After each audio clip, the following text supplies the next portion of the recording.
पुराने किले वाली रात के बाद सेनापति कुणाल पकड़ा जा चुका है। राघव और कुणाल दोनों मिले हुए हैं।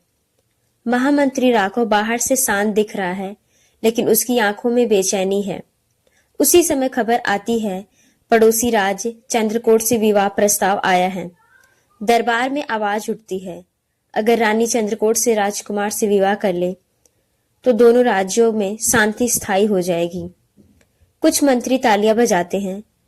राघव धीरे से कहता है, रानी जी, यह राज्य की सुरक्षा का सवाल है। पूरा दरबार अंबिका की तरफ देखता है। रात का समय, अंबिका महल की छत पर खड़ी है। हवा चल रही है। वह खुद से कहती है, क्या एक रानी का दिल उसका अपना होता है? उसे याद आता है वीर की वो बात, रानी का दिल उसका अपना नहीं होता। उसकी आंखें भर आती हैं। अंबिका वीर को बुलाती है। कमरे में सिर्फ दीपक जल रहा है।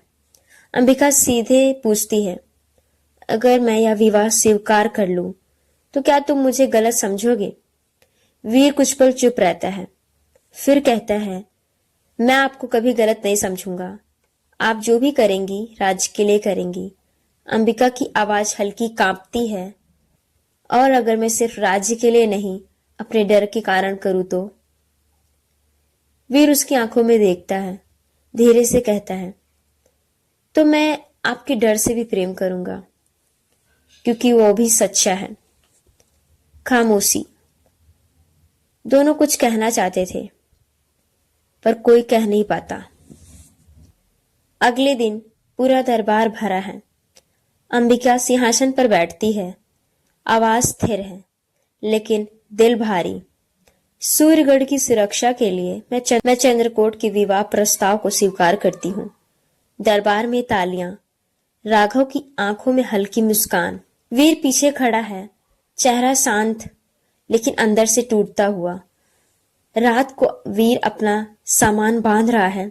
एक सैनिक पूछता है, कहाँ जा रहे हो? वीर जवाब देता है, सीमा पर, जहां मेरी जरूरत है। वो बिना अंबिका से मिले महल छोड़ देता है। सुबह अंबिका को पता चलता है कि वीर चला गया। वो खिड़की से बाहर देखती है और उसकी आंखों में एक आंसू। वो धीरे से कहती है, शायद यही सही है, लेकिन उसके चेहरे पर सुकून नहीं। उसी समय एक संदेश आता है।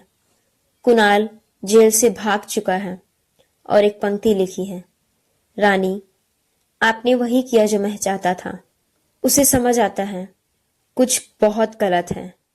कभी कभी सबसे बड़ा बलिदान सबसे बड़ी गलती भी बन सकता है।